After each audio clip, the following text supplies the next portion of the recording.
The January night Raisina Hill was spooked. 2 key army units moved toward Delhi without notifying government.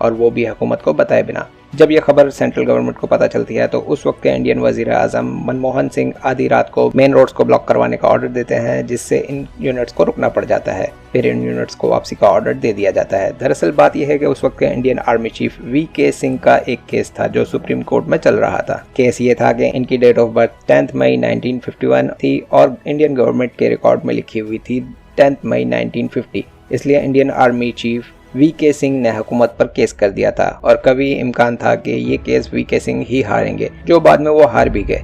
इसलिए उन्होंने military कू attempt किया था, जो कि वहाँ के इंटेलिजेंस इदारों ने नाकाम बना दिया।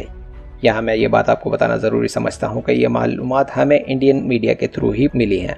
आप गूगल पर जाके सर्च कर सकते हैं। तो ये थी हमारी आज की वीडियो। अगर आप दुनिया के बेहतरीन अजूबे ग्रेट वॉल ऑफ चाइना के बारे में मालूमात से भरपूर वीडियो देखना चाहते हैं तो हमारे साथ बंधे रहिए, क्योंकि हमारी अगली video great wall of China पर ही है। वीडियो को आखिर तक देखने का शुक्रिया। हम उम्मीद करते हैं कि आपने लाइक, शेयर, सब्सक्राइब और बेल के आइकन को एक एक उंगली कर दी होगी।